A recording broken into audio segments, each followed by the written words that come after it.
Welcome to Pause for the Truth, where you can sit back, relax, and hear an honest dialogue about health, wealth, legal, and social issues. The hosts are Dr. Rogers Kane, family practice physician, and Jocelyn Turner, health education consultant, with co hosts from the Northeast Florida Medical Society and its foundation. Stay tuned for the truth about matters affecting you and your family.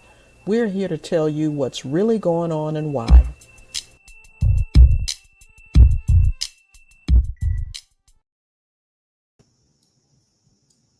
Good evening. I'm Dr. Rogers Kane, and welcome to the Pause for the Truth. We are, as the regular listeners can see, it's just myself and the so-called behind-the-scenes guy that's no longer behind the scenes. Mr. Tyrone Jackson. He is the guru for making our technology work. It is he and I this evening in terms of being the host. Ms. Turner had some other stuff that she was taking care of, especially from a political standpoint, and I'm really looking forward to hearing back from her next week as to what happened with her endeavors on a trip somewhere in the United States. With that, with that being said, I am happy to have Mr. Tyrone Jackson, as we said. He's usually our top behind the scenes guy, and he has brought forth with us. We got two guests. One of the other guests is running a little bit behind, but Tyrone know the individuals quite well, and it's Mr. Deja Jackson Sanchez. And I will let Tyrone introduce her, and then we'll move on with the show and wait for our other guest to arrive, and he will introduce her at that time. Well, hello, everyone, and thank you again for tuning in to Pause for the Truth. It's always a pleasure to come from behind the scenes. I think if we continue to have this show and call me from coming from behind the scenes, everybody might be behind the scenes because I've been in the front of the scenes lately more than I've been behind. But it's always a pleasure. Dr. Kane and I have a topic we think is really riveting, and we have the pleasure of having Miss Dacia Jackson Sanchez with her. Now, I'm not going to try to go through and give you the long soliloquy of who she is, what she is, but I'll give her an opportunity to kind of tell you briefly and basically what her expertise is, because I thought it was interesting. I guess, spoiler alert, when she said she was in education technology. I'm like, hey, I like that. So, Ms. Dacia, tell us a little bit about yourself. Thank you. Thank you both for having me. I'm excited about the conversation that we're about to engage with or engage around.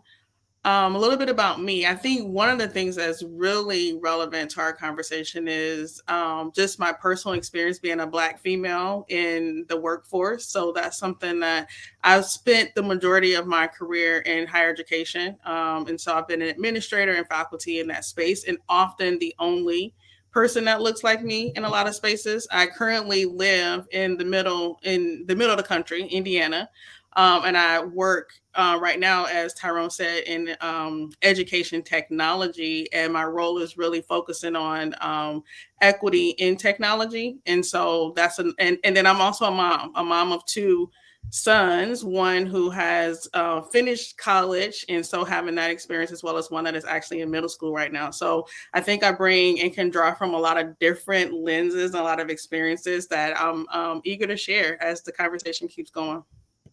Very good. Thank you very much.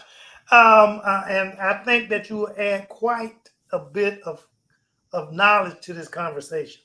If nothing, if not for any other reason, because you got two sons and two different generations, and you're the different generation, so you should add quite a bit. Just want to remind other people, we're going to talk about Generation Z and X. Is that not right, Tyrone? No, that is not right. Okay. Z and Y. Sorry about that. Z and Y.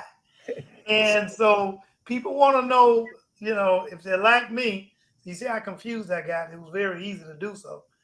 there's so many different generations. Let's give them a quick rundown of the different generations. I know I can talk about the old people, and meaning for me being the baby boomers before me, and that's 1946 and 1964. But before me, and even I'm old enough to take care of some of the patients that are that silent generation, 1928, 1945. One of the things that I recognized when we start getting from the baby boomers to generation, excuse me, X and millennials and Z and Y, I started noticing a trend where it was about every 15 years, we start naming different generations. I don't know what the etiology of that is. It's probably because technology is changing so quickly in terms of about every 15 years. That seems to be a general overhaul of technology. But, Generation X went from 60, the baby boomers actually went from 46 to 1964. Generation X went from 65 to 1980. Millennials, 1981 to 1986. Zs were 1997 to 2012. And then, of course, we go to the alphas, which are the 2010s and 2025. Which one did I miss? None, right? No, you didn't miss any. Okay. And I think what's important for us to see, I have a slide here on the screen that helps you understand. It's easy for us all to get caught up with the birth year. So I've broken it down a little bit so you can have an understanding. And this is in the actual age groups. But one of the things that I found the most interesting is the percentage breakdown. So when you're talking Gen Z, you're talking about right now they're 16 to 21 years, okay? And then you're talking about Y. When I did the research, what I found that really was interesting is Gen Y, or the millennials, make up the major population on the planet. Not just as we talk about the US, but they represent 33% of all bodies on Earth. Huge, huge. So I see we have a guest coming in, so I'm going to take a moment. Well, hello there, Miss Latrice. Good evening. How are you all? We're doing well, doing well. Glad you were able to join in with us. You have online with us Dr. Rogers Kane, a good friend and cohort here, and Miss Dacia Sanchez. And we're going to talk a little bit about Black history as it relates to Gen Z and Gen Y. So if you don't mind, tell us a little bit about yourself, and we'll let so that our guests, so our viewers will know who you are. Sure. Well, first and foremost, thank you for the opportunity to share. And I have a background in education primarily. I don't like to talk about my academics, but in light of the topic at hand, I'll just share from the ethos standpoint. I have an undergraduate degree in communications, a master's in religion, a master's in education, and then a doctorate in curriculum and instruction. And I've we're working in higher education for the past 30 some odd years, working with this demographic. And it's so interesting to see how it has evolved. Here I am working with Gen Z / millennials, which I enjoy. And I learn so much from them. And hopefully they learn a little something from me, but I learn a lot from them. So thanks for this awesome topic, because it's much needed. All right, then. So, and Dr. Kane and I came in with this here. He and I are always having conversations where we banter back and forth. And this is something that's often comes up. So we thought, well, Jocelyn, who is our other co-host, is away, it'll be a great opportunity for us to delve into this conversation. And over the last 2 episodes, we've had riveting conversation that has sparked a lot of additional conversation with regards to affirmative action and the ruling that came down from the Supreme Court. What does that mean to us as a minority race? But not only, what does it mean in our ability to now communicate to the new generation about our Black history? You've got United States and certain states are striking down CRT. They don't want us to teach critical race theory. They don't want us to talk about Black history. And we know oftentimes that we have not received the best education going forward.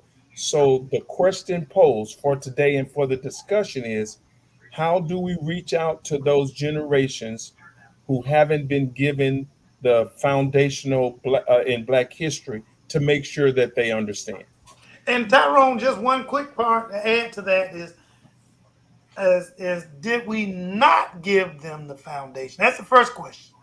Did we provide the foundation for which they should have been able to build the thought processes that you illuminated to just earlier? Did we provide it for them? We may not have. I'm asking our audience and our guests that question. Did we fail to give them that educational background? And as you can see, real quick, let's not forget before it come on. You gonna hold that on the screen? That question? On the I'm gonna leave that on the screen, okay, because that's right in line with what you just said. As you made that statement, I saw this pop up, and then as a baby boomer, do you think your generation adequately prepared the next generation with Black history knowledge? Don't jump in. Everybody don't jump in at once. Go ahead. Well, I just think that it depends on the school district that one was in. I really think that. And then I know personally, I didn't really acquire an appreciation for history until I got to college. Yes. I am guilty as charged. I did not really care about, what had transpired. Everybody knows about Martin Luther King, but do we know about others who were also with him? Everybody knows about Malcolm X, but again, do we know about others? And then, but one epiphany that I really, really had, and that for which I am eternally grateful, when I decided to go to seminary. Well, let me rephrase that. I didn't decide; it was decided for me. Thank God. To honor my mother's memory, and I was able to participate in the Black Church Studies certificate program. I learned so much just by participating in that, because even though it's taught through the lens of religion, I learned so much about the historical context of what was happening at that time. And we're talking going all the way back to, like in my intro to Black religion class, we went all the way back to the 1600s. I did not know that the first slave stepped foot, or shall I say, was dragged on American soil until 1619, Jamestown, Virginia. I didn't know that. I'm like, oh my God, I missed so much by not taking a history class. So much. Now, in your case, real quick, Ms. Jackson, Ms. Deja, before you end, in your case, could you blame I think I know the answer to this, but like some of the younger generation, they still blamed my generation, the baby boomers, for not educating you guys about these processes. Could you, not knowing that, would you place the blame on your parents, even though you said that your mom put you in the seminary or within the seminary context? Me or no, Miss Lee Young. Oh, you repeat. I thought you were talking to Deja. I'm sorry. No. I'm just saying before Deja got a chance to answer, you kind of alluded to that you didn't know a lot of this stuff was going on. Yeah, and wasn't educated about it. Do you hold that against that baby boomer generation, i.e., your parents?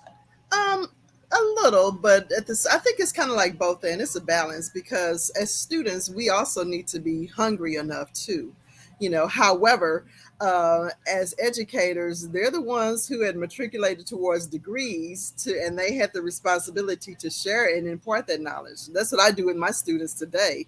I share every single thing that I can with them, because I'm all about making sure that they have all the tools they need in order to succeed. So I definitely 100% agree that depends on the school system that you came up in. When I think about my own experience, growing up in East St. Louis and having a lot of educators and teachers that looked like me, the way in which we talked about civics and education and Black history, not just during the month of February, was very different than when I moved to where I live now in Indiana, which is predominantly non-Black or predominantly white. And it's not taught the same way. So I remember I have had conversations with my younger son, who's 12, about things that he's learning in school, and I have to check him a little bit on what they're teaching him and how they're teaching it to him, to like help him to see it in a different way, because the way that it's being framed is not coming from the experience of Black people, right? When you're talking about Black history, like the way in which we interpret history and the way in which we're going to retell the stories that actually happen in history are often different than the ways in which other people may tell them. And so I do think that it definitely depends on the school system. It depends not only on the school system, but also who's teaching within those school systems and the education that they receive about Black history as well. And so and as a parent, going back to what you were saying about like being a parent and is it our responsibility? It is. So like I talk to my son about things that he's learning, and I'm like, no. Let's spend some time. Like, and because he's he's super smart. He loves history and he believes it the way that they are teaching it to him. I'm like, that's not true. And so it's been like conversations where we've had to like dissect the things that he's being taught, as well as seek out other educational literature around like, here's an alternative way to look at this same historical event that tells the story very differently, because who it's coming from and how it's being told is a different person. So I think that's important to think about too. Yes. Mm-hmm. Well, one of the things that I think about, and it is important that we kind of stay within our framework, is the ideal I wanted to really talk on is, how do we reach this generation that may or may not have been missed, may or may not have been in the right school system. Now, what do we do?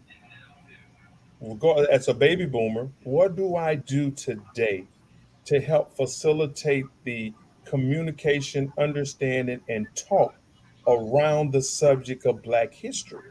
Because we're talking millennials, the most of them are either out of school or in graduate-based programs. Z's are in the middle of college or toward the end or didn't go. So we have a huge gap in our ability to reach these people. So what do we do? How do we reach out to them? And I think we need to take a page or two from my Tiro. Well, I'm getting ready to call him his high school nickname, Tyrone. That's what we call him. That and much more. That you all as athletes do. You all truly give your props to the ones who paved the way, like George Gervin and like Dr. J. I mean, it's nothing to see the OGs, if you will, on the sidelines, at the basketball games, at the All-Star game, things like that. So that being said, number one, part one, reach students where they are. If they like sports, put something in the historical context of what was going on with sports. Like, for example, a lot of these young ballers today, they don't know right up 64 is where the first integrated basketball game occurred at the University of Kentucky. They don't know that. Then if it's a young people who like to dance, I will bet my last dime they don't know that Misty Copeland is the first premier ballerina right now in this day and age, in the 21st century. She's the first premier ballerina. But, reach them where they are, whether in sports, dancing, or wherever they are, and then show them the historical context of what was transpiring at the evolution of the game, so to speak, or of dance, or whatever, music, whatever the case may be. A few weeks ago, got a few All right, months Black in Las Vegas. And you said what? I'm sorry, I didn't hear you. no, I didn't say anything. Yeah, Black in Las Vegas, and it was enlightening for me that the only way Lena Horne could actually stay in the hotel, but guess what they did? They burned the sheets that she slept on after she performed. Little things like that. That's not happening today with Usher, who has a residency in Las Vegas, Beyonce, and all those people who have residencies in Las Vegas. Right now, they're probably wanting people who look like us in their hotels, in the Bellagio or what have you. So they want those people. They're not burning their sheets, they're not. So our young people need to understand the historical context of what's transpiring in their passion. And then I think that would be the beginning of a good, I agree. Somebody saying the art of storytelling. Thank you. That is so very true. So very true. The art of storytelling. Right now, a colleague of mine, her boyfriend is going to be teaching African-American literature or African-American studies, I think, in the fall. And he does not look like us. And my first thing I told her, I said, he better bring it. He better bring it. And she said, oh, well, he know. I'm like, he better bring it. So, don't try to, sugarcoat anything. Tell the truth to these young people because don't tell me what he knows. Tell me what he's gonna. Yeah, exactly. Ms. Jackson, you got. So when I was thinking about this question, I thought about it a little bit differently because I started thinking a lot about like, how do we reach the different generations? And I often feel like there is sometimes a disconnect in how we communicate, right? We live in this current society where everybody wants everything super fast and super quick. And so I started I've been doing some thinking about like, what's the difference between like how we consumed information in the past versus how we consume it today? And with social media being such a huge aspect of like the millennials and Gen Z life, and I agree with the storytelling element, but it's like, how do you connect that with where they spend the most of their time and the world that they live in, right? If you really want to get that information in front of them. And so I think there's a couple things. Like when we come from these older generations, one thing we have to be cognizant of and making sure that we're not doing is that we're expecting the newer generations to consume information the same way that we did, when that's not the way in which they like to consume information or necessarily or tend to do it on a regular basis. So, it's that whole meet folks where they are. As cliche as it is, you kind of have to like getting hung up on the fact that maybe they aren't doing what we want them to do prevents us from getting the information in front of them. So I would get past that element, and then thinking about if you are using social media and different ways like that are important to them, like how do you make it where it's consumable in the ways that they want to consume it? Like these like long information that you're sharing out may not be the ways in which they're going to dive into it. Maybe it is like a video of a story that's going to engage folks in the ways that we want to. And so I think we have to be creative and think about, okay, not necessarily the way that we consume it or the best way, but what's the way in which our younger generation how do they want to get the information? And then how do we fuse those two ideas together to really get it in front of them and engage them in the ways that are most comfortable for them? And as a matter of fact, the individual that's added up right now, the art of storytelling is imperative. Presenting history through sports and entertainment leads to the fallacy of blacks are only important in sports and entertainment. Tyrone, that alludes to one of the discussions you and I had just recently when it came down to Wilt Chamberlain and the perception of what people have been about Wilt Chamberlain. Give me a quick, give our audience a quick feed. Awesome. So when you hear the name Wilt Chamberlain, the two most common thoughts that come to mind is he scored 100 points in one game, and he was supposed to have slept with 20,000 women. Mm-hmm. All right. Well, there are so many other important facets that he contributed, and I'm not going to go into all of them, but one, that's in topic what we're talking about. For those who know, then they'll understand. And for those who don't, I hope this is an opportunity to learn.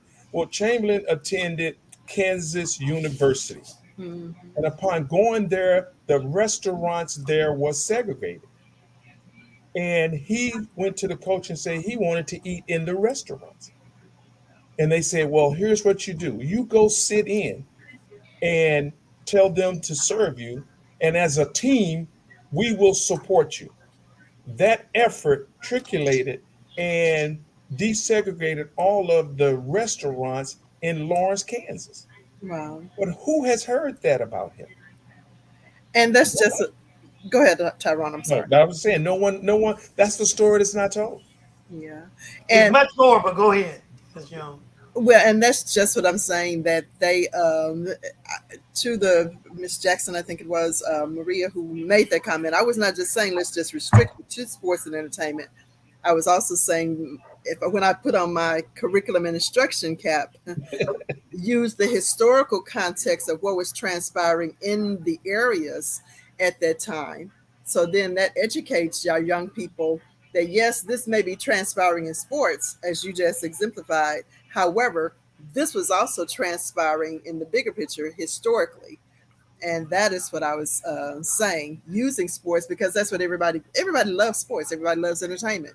So, but they don't know the historical context of things that were transpiring at the time. So I guess I think about, like, back to the question of, do we blame the baby boomers? And listening to what you just said, Tyrone, about like the story, in some ways, maybe we should be blaming the baby boomers because they are hoarders of knowledge and information, and it hasn't been shared in a way in which it can continuously be passed along. And so how do we take those key stories that historically, like, baby boomers probably have more knowledge of, like, why aren't we sharing those more readily so that folks know what's happening, so that we don't have this jaded view of what Black history is in America. Mm-hmm. Right. Well, I am a baby boomer. Okay, wholeheartedly, I'm a baby boomer. My kids can sit back and tell you I wasn't one of those that sugarcoated what happened and how I felt. One of those people back in the day uh, that was an ardent follower of Angela Davis and the Soledad brothers, and I believe in Malcolm and his cause. I recognize that if it wasn't for Malcolm, Martin Luther King wouldn't be in the position that he ultimately became to be. But I also recognize that that's they rather have put Martin Luther King at that pedestal that they now put him, but he was a demon at some point in time. Put him at that pedestal that he was, rather than have to deal with Malcolm and his thoughts, or sometimes white folks call it antics or whatever. But that was me. And I also recognize that we have a lot of in our generations, because I've had this conversation with other people. You got a lot of discussion within our generation in which we are sitting back and we say things like, I want my children not to have to experience what I did. I want my Mm. children to have I more got than what plans to I do did. that. You know, and my answer usually to them is, well, hell, I ain't turned out that bad, so let them, let them deal with it. Is my thought process, and it's not doing one of those things from my perspective, but that I'm just trying to give the idea that there was multiple ways of dealing with black history and educating our youth than just one set of, let's whitewash it, go along to get along with white folks, so to speak, and not discuss it and introduce our children to the trauma. Because that's kind of sounding like what white folks are saying today here in Florida, particularly our governor. Our children it's too traumatic for our children to examine racism and the different things that have happened. So let's whitewash it and take it out of the school system and show where the benefits of slavery was imposed upon black folks. You know, the benefits. And Okay. let me say this to, I'm a baby boomer as well. Let me say this to baby boomers who are watching the show with us. The one thing that I think is important, and I don't know if it's been said yet, is though it's never too late. It is one of the most surprising things for me in engaging with the younger generations is oftentimes when you say things and have conversations with them, your anticipation or understanding that they're not paying you any attention. They're on their phones, they're doing things, but they are multitasking. They're oftentimes they hear that and they reserve it. They look that information up later and then they gather more information about it. So I say that to say is it's incumbent upon us as baby boomers and other generations to continue to make the strides, to make the statements, to make and have the conversations so that everyone is being educated at the same time. Mhm. Yep. You know, one of the things that I want to make sure, because previous guests have come on, and I want to make sure all of our guests, whether they're baby boomers, Gen Z, Gen Y, you know, it can be the alphas when they get to that point, you know, or the betas when they get to that point. But what I want to make sure that they understand is that it's incumbent upon us as parents and family members to educate our own. We shouldn't leave it up to the school system. We Mm. don't want the school system to feel like they can get off the hook and not say anything about Black history or American history. Let's take it back to what it really is. The bottom line is Black history is part of American history. And if you tell the whole truth about American history, you can't help but talk about Black history. Because 1619, when did they say those guys came over on the Plymouth Rock? 1619. No, 16. no, no. Okay. That's when we came over. Oh, When they claimed that oh, The, you the, Plymouth mean Rock, the Pilgrims? yeah. yeah, those guys. Yeah. You know, yeah, when they came over at that point, whatever it was, we wasn't far behind because they Mhm. needed that class of workers, you know, to take up where they had killed the Indians off and took their corn and stuff, and put a certain class of workers out there to make this country great. Not again, make it great. Period. Yeah. And we Yeah. hear that rhetoric right now about make it great again, or let's take our country back. But as Tyrone can tell you, I've always said from the day that it started, we're taking our country back. Our first thing was back to win.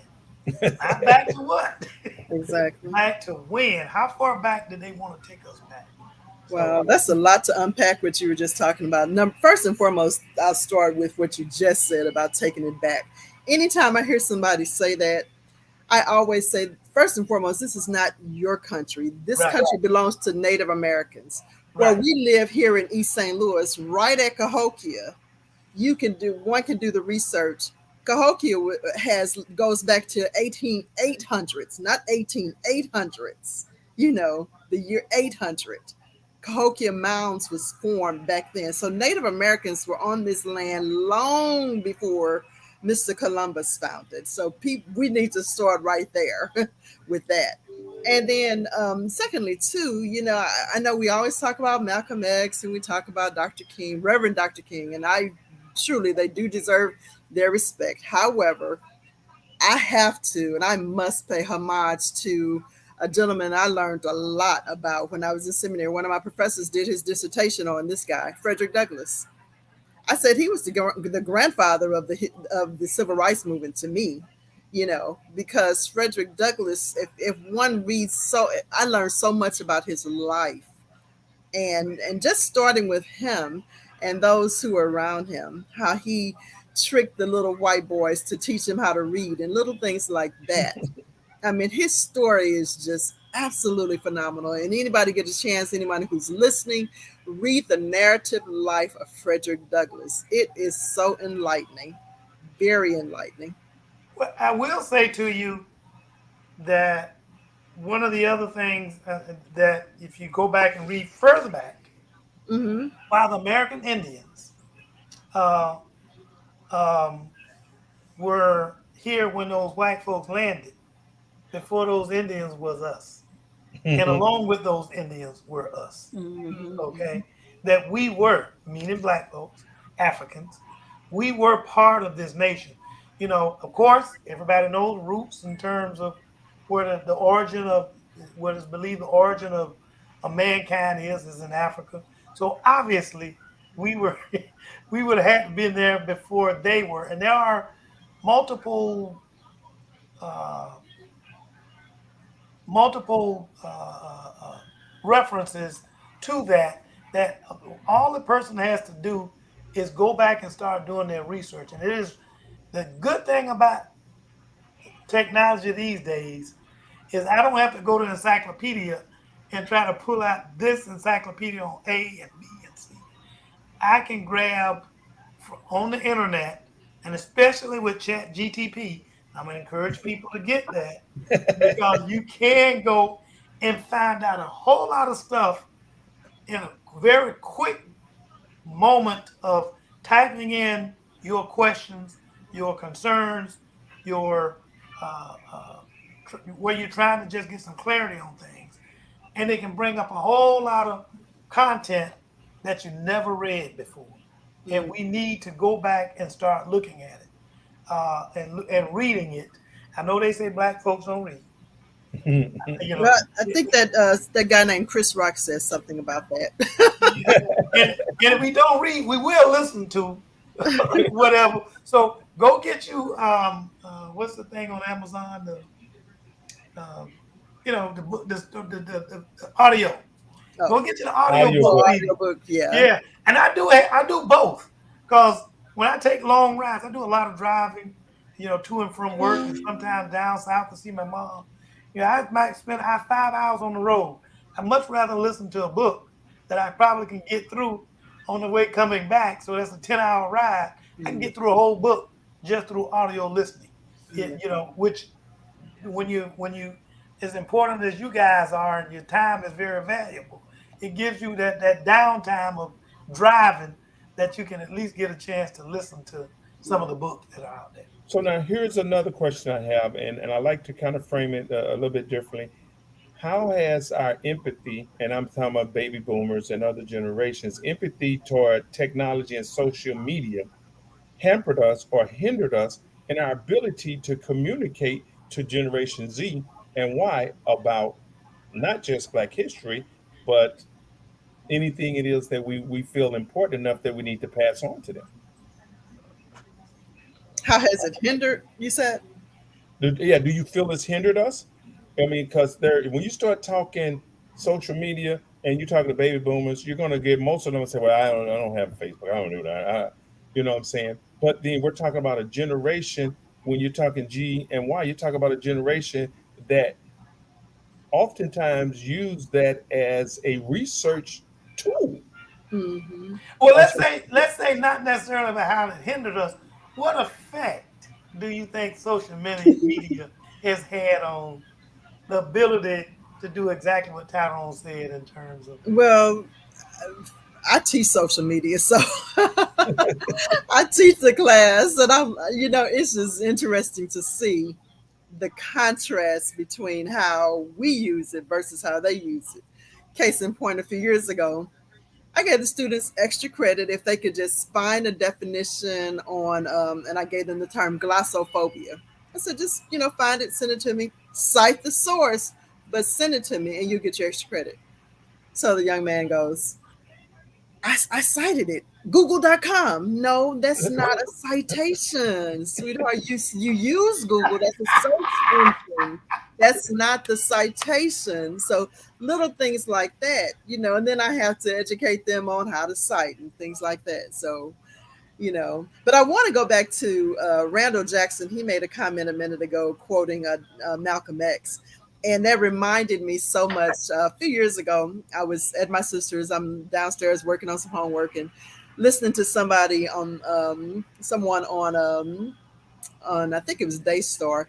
And the person said, we're the only generation who allows other people to teach their children, to teach our children. I said, oh my God, that is so true. And then fast forward a few years later, I would take this class in urban education. And it's not to say that one can't learn from people who quote unquote don't look like us, but the statistic was that over 85% of teachers who teach in public schools are white women. Mm. So guess what they're going to be teaching, White people stuff.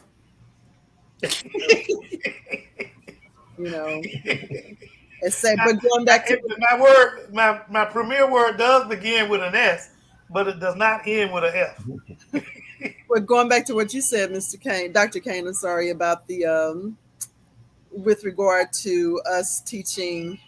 I lost my train of thought. I'm so sorry. It'll come back to me. That's so, right. Well, let's read what Ms. Griffin had. She stated, I was educated in 32233 zip code and K-12. We learn about the top 5 to 8 Black history, 8 in Black history, and no one else. Imagine 12 years of only 5 Black people in history. Repeatedly over and over and over again. I think that is the experience that many of our youth are having in the K-12 system for a lot of reasons that have already been shared. But one of the comments I think you made, Dr. Kane, it was about like the responsibility is all of ours, right? It's our responsibility as the consumer of knowledge to want to seek it out and to know that if we are engaging with the baby boomer, who again has a lot of information to share, that we also have to have patience and understanding with how we are engaging with that group too. It doesn't just go one way, right? That baby boomers have to understand like where the millennials are coming from. It's a two-way thing. But the question, one of the things that I keep grappling with though is what makes individuals want to seek that information out in a world where we're really consumed by what the Kardashians are doing or what the newest, hip hop song and all these different things, or the shade room, like being the place where people are really getting their news and information. What makes a person want to tune that out and seek out information about our history and the things that are important that we need to continue to carry on? And I don't know if it's the baby boomers' responsibility, or not just putting it on the responsibility of the baby boomers, but what can be done. And I do think that social media and technology has hindered us, because in the past we will be going over to the Boys and Girls Club or one of the neighborhood centers, activities and things like that, where you might be getting some of that from people that look like us. And so that's just a couple of, I think it's a lot to unpack. I think we all have a responsibility, and I think it would behoove us all to think about what that responsibility is and what can we actually do within our power. Yeah. Well, again, I think one of the is we make the assumption that because when we're talking with younger generations, that they have to be looking us straight in the eye, they have to be sitting still and fully engaged in our conversation for them to learn.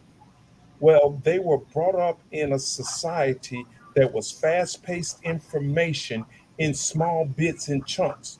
So the way they process information can easily lead us to think that they're not engaged. I'm saying that I've discovered and I've found that that's not the case.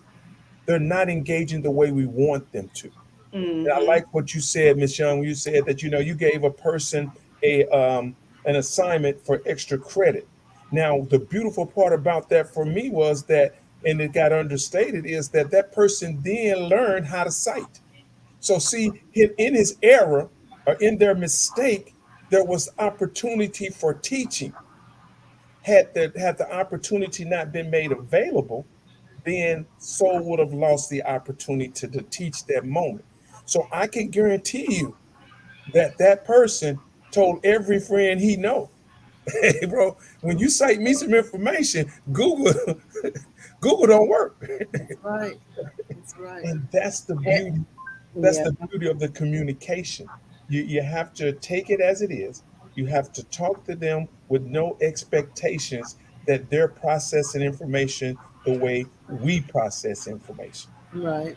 So true. Yeah. And also too, and if I can say this in an unpretentious way, in an unpretentious way, it's Dr. Young. Yes, ma'am. I feel Well, so funny because it's like I don't want to come across like I'm, so y'all forgive me, audience who's listening and oh, talking, no, no, no. We deal with doctors we you deal know. with doctors all the time here. Well, So my apologies. And speaking as a doctor, my duties don't even stop when I get home. I had one of my family members had some surgery. I had to go tend to him right quick, even during the broadcast. So duties so as a provider and as family member never stop, and as a physician never stop. yeah, I am putting this link in the chat. Imagine people who want to quote unquote whitewash history and everything. Um, this link shows everyday things that are created by Black inventors. Very So good. if they don't want, imagine, like, for example, the stoplight that was created by Garrett Morgan. Yeah. Washington D.C., that whole Washington D.C. was designed and developed by I cannot remember the name. Benjamin Banneker. Thank you, Benjamin Banneker. Yes. Yeah. So people need to. I guess they don't want the history to be known, but it's Well, here. I know in Florida we don't, because I mean they're already talking about the benefits that we got as slaves. Yeah. Uh, Yeah, you're right, and that's why I'm so glad I'm not teaching down there and living down there anymore. I'm well, like, I'm not going back down to Florida. I think and I've been a Floridian from day one. I went from the top. I mean, from the bottom to the top. Bottom being Miami, that's what we used to call it, bottom, and then up here at top, just when we get to the Florida Georgia border. I'm here from Jacksonville. Yeah. And I've experienced racism throughout the state. I've experienced in South Florida, Central Florida, North Florida, the Panhandle. As far as I think the most extreme place I went was just on the other side of Pensacola, which actually was in Alabama. But that's a whole nother story. What I do want to know from you ladies and everyone that's anybody that's listening, tell me what we've had guests on before, and they say teaching your history starts at home. It's our responsibility to teach our kids, and regardless of their age, it never stops, to teach our kids about their family history. I mean, about Black history. But you start with family history. Mhm. You start with, because I can guarantee you, everyone on this broadcast have some amazing family members and things that they have accomplished, and we never seem to talk about it. Sometimes we just never seem to seek it out.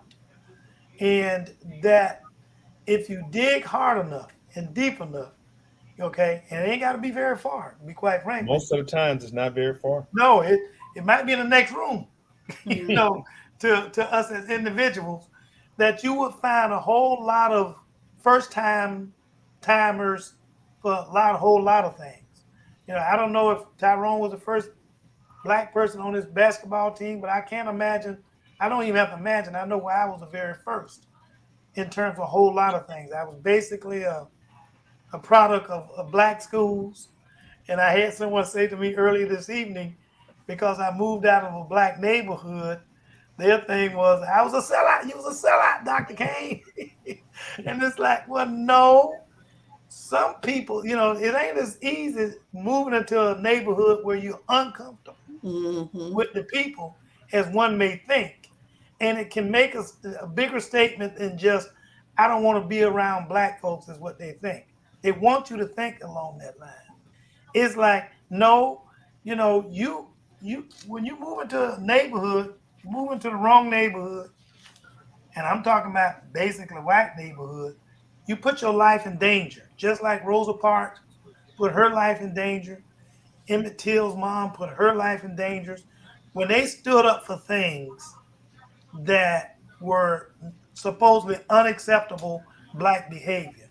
Okay, moving into certain neighborhoods was unacceptable black behavior, and instead of criticizing those individuals, and I'm not talking about me in particular, anything personal, but think people that long before me that went out and were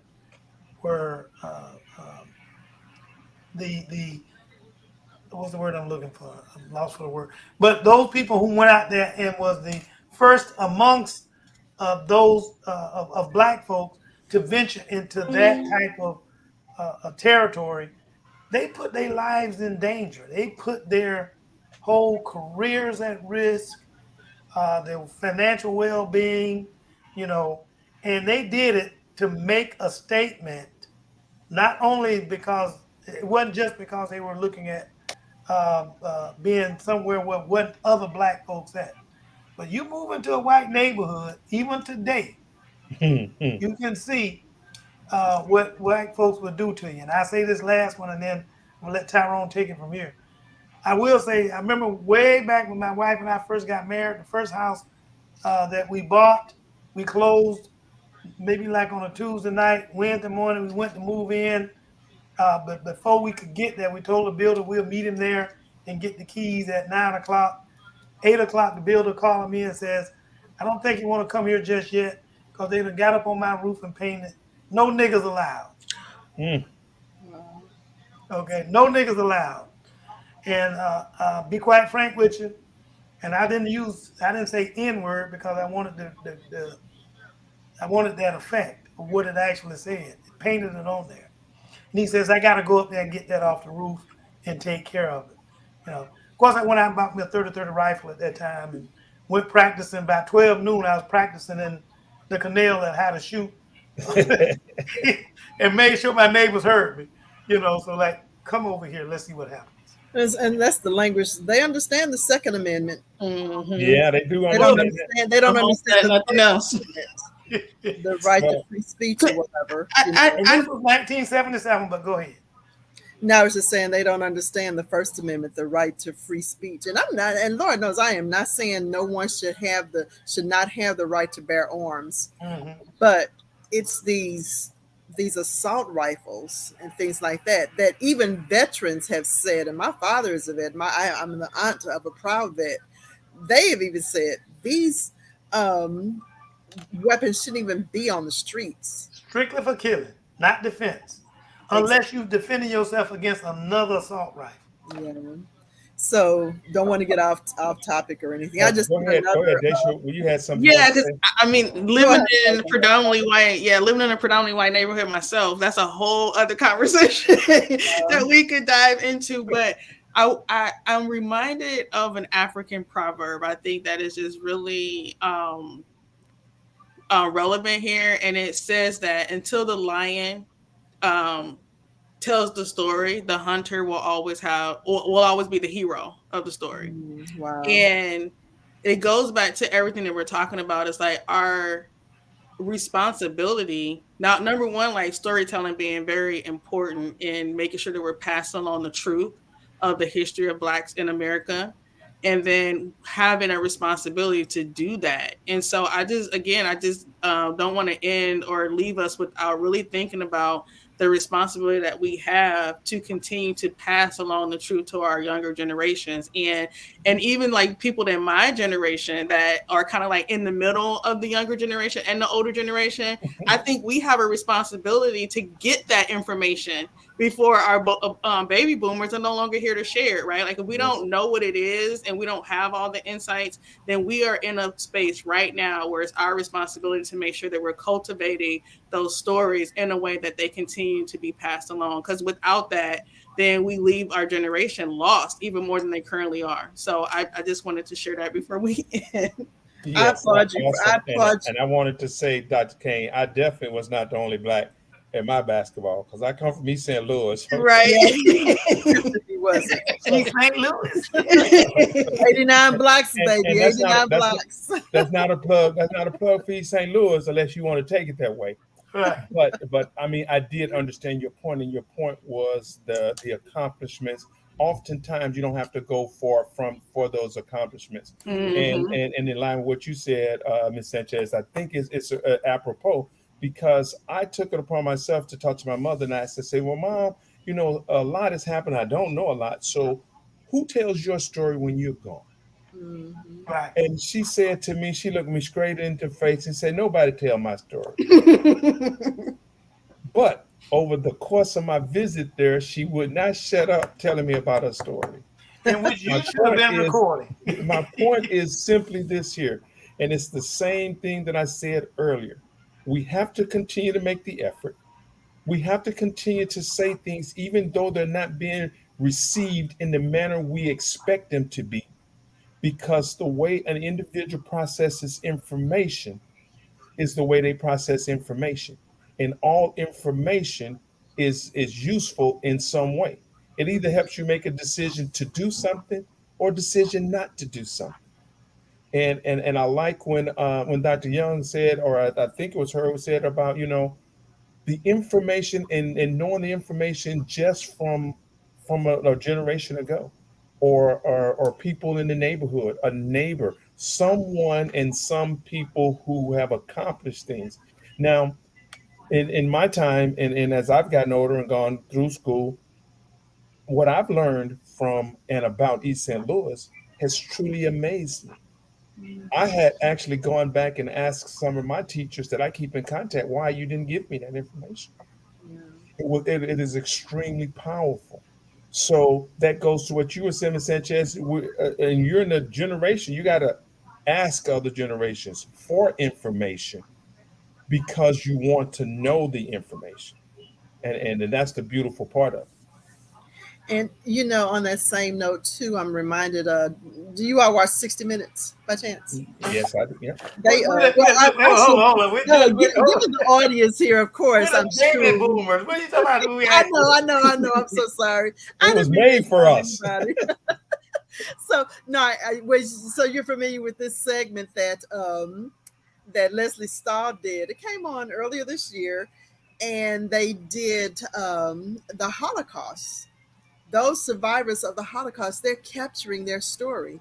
And I'm watching, I'm like, why can't we do that with our people? You know, Believe it or not, why we can't have. we We do that? just don't. We But have. There's a lot of documentaries out there on that, but it's not put into primetime media like what they did with the Holocaust. Tyrone and I have discussed many of Netflix movies that talked about some of the same what you just said, mm, and that, but we have not um, uh, been given the benefit of putting it into primetime media. Now Like, right. that's a beautiful point, and let me jump in on that real quick because we are getting to the end of the show, and we always want to be respectful for our guests. But I was reading an article that came to me via my email that's talking about Paramount Universal and how they are upset with Netflix, Hulu, and the streaming channels because they are giving stories to anyone and they're not using the guidelines and provisions that have been set in place by these huge production studios.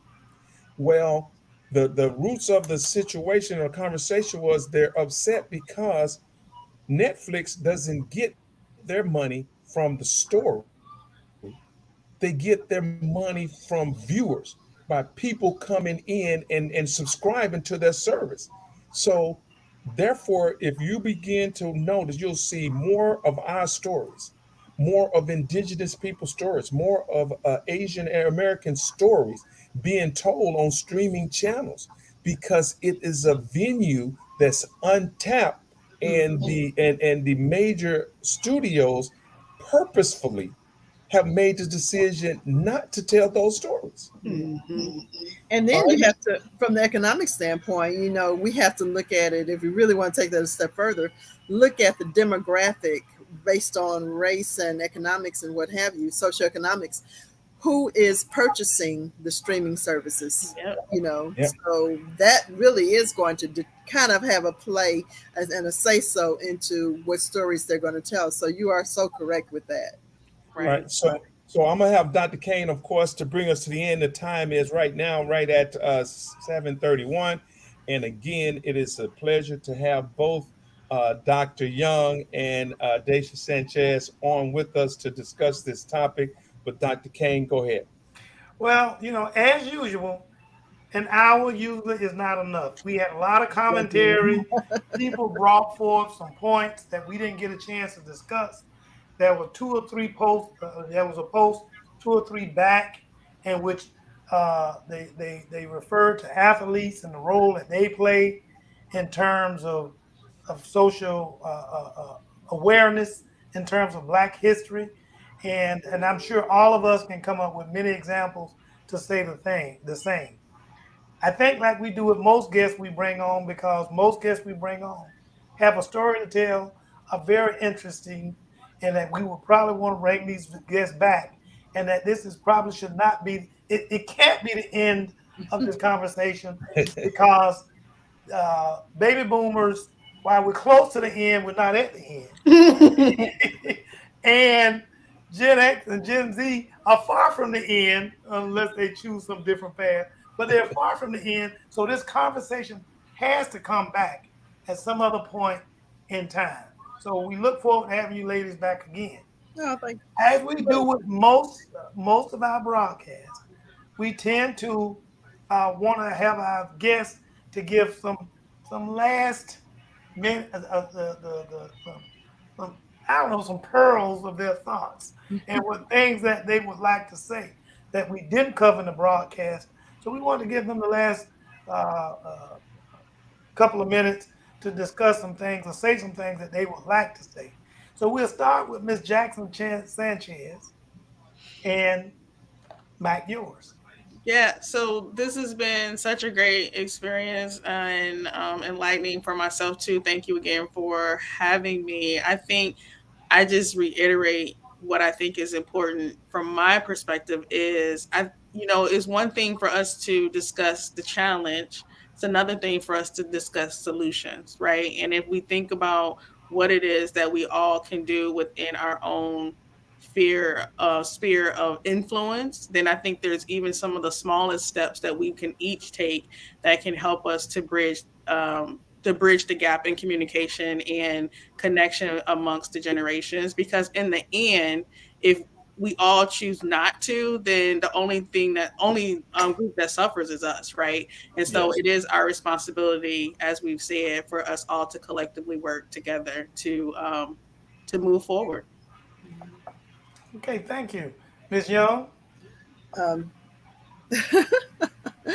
well, I think too that it's Dr. Young. I'm not. Dr. Young. No, I'm not an MD, and I go back to what a certain commentator on that Fix News said about Dr. Jill Biden. We may not be MDs, but we did toil hard for our EDDs and our PhDs. So. And that's my ignorance, because sometimes I'm not sure what it means, but I think ED.D, and that's ignorant of mine. But Dr. Young. And so, but nevertheless, I totally agree with what Ms. Jackson, and I'm sure she's probably going to get a doctorate too. She has doctorate written all over her. I'm a candidate. I'm actually a PhD candidate. So. All right. So it looks like we did. Right. That's what I'm talking. What you going to get your doctorate in? It's in higher ed leadership. So good. I knew it. I called it. I knew it. I could tell. I can't wait for you, girl. All right, so go ahead. You were saying we kind of. I'm so sorry. So anyway, I took one thing I put in the chat about the slave narratives. Oh my God! If people start reading them, those were so enlightening, extremely enlightening. And then number 2, I just think, I would suggest that you all bring some Gen Zs and some Gen Ys on, some millennials on too, because we can't speak for them. They can only speak for themselves, and get their input, get their insight. What are they learning? What are they not learning? I think that would be important. And then lastly, I would love to see us have our own school for our own kids. And the curriculum is determined. We don't have to worry about banning books and none of that stuff. None of that stuff. We can do it ourselves. And so that's it. Yeah. Okay, thank you very much, Dr. Young. And Mr. Jackson, All doctor right then. of, First of all, doctor I like of to. community. Yes, honorary doctors. Go ahead, Mr. All right, now y'all watch that. DJ. So first of all, I like to say thanks to both our guests, Dr. Young and Ms. Sanchez, for coming on and sharing in this very important topic and discussion with us. It is we never take it lightly that individuals take time out of their day to do what we call pause for the truth and spread information to our viewers and our listeners. So I say thank you for that. And my closing remarks is simply this: that as a baby boomer and as a generation Xers and Zs and whatever it is, there are two things that I feel is important for us all to do. One is to not sit on our laurels and continue to look for the information. And it's said that someone said that we need to be hungry for the information. But then I noticed one of the comments said, well, then how are you going to be hungry for something you don't know anything about? That's true. That right there should spark hunger in you. The fact that you don't know. If you're listening to this show and you're Generation Z or you're Generation Y and you don't know about Black history, then you should have a hunger. And if you don't have a hunger, talk to your parents. Talk to someone else that's in that generation above you and just ask them, why is it I feel this way about Black history? And I guarantee you, you'll get a mouthful. Yeah. Secondly, as baby boomers, we have to continue to educate and communicate against the odds, even though it appears to seem like, and it's possibly so, that they're not listening. You don't know, and so you still should give the information. Let's not sit on the information. Let's not rest until we feel confident that everyone who knows us, comes in our sphere, has the information about one of the most critical things in our lives, and that is our ethnicity and the history that we've made on this here continent. So that's what I like for everyone to take from this point. Dr. Kane? Well, again, I'd like to thank our guests for agreeing to come on our show. Your information was so valuable and very important, and we appreciate you taking your time out your day to come and share with us your thoughts, your desires, and your, sometimes fears that you express while on with us. And again, and then also thank Mr. Jackson from coming from behind the scenes once again to help rescue the show in many in multiple facets. What I would like to say is that first and foremost, we have not, and I'm going to reiterate this, we have not begun to scratch the surface of what we really need to do as it relates to one generational differences. But even just as important, here in Florida, with the concerns that are being expressed by NAACP and other minority groups, right now we can still call them minority, but other groups in Florida in terms of the overt racism that is being perpetrated amongst us, amongst our kids, the public, especially as it relates to public school system. We really need to dig deeper into that because these are the generational Z's and X's or their kids that would be affected even more so than I am because I'm one of the old guys, OGs as they say, and so I'm not going to be as affected as my kids and grandkids, and my great grandkids. So we really need to come back and do part two of this show and address especially what's going on in Florida. The difficult part in doing that is that those people who can contribute the most, which are those Florida teachers, those ones that are in the public arena. The difficulty in doing that is that they will be putting their Jobs on the careers line. at risk. Yeah. Right. But they can contribute much more than others. So we got to find a way for them to be able to contribute anonymously as possible, because they can give me much greater insight than any opinion I had about something that had to me, Right. happened to me 5 years ago, 10 years ago, 30 years ago, because I am not the future. Okay. Yeah. I am the past and the present, but I'm not the future necessarily. I might be able to influence the future, but I want to do it in such a way that those people who are the future influences the future for themselves. Mm-hmm. And so we have got to bring this, got to be a part two. And it may have a little different title, but we have got to come back and discuss this further, especially as it relates to Florida. Right. People ask me all the time, Dr. Kane, this is supposed to be a health related show. And I explained to them how racism can have a negative impact on health, causing stress, anxiety, depression. All of that can even affect your physical problems like blood pressure, heart disease, and even diabetes for those people who start trying to eat their way out of their stress. Mm-hmm. Okay, so this is still a health-related show. Yeah. The overall impact of social media on the expression and experience of racism by different generations is very complex and multifaceted.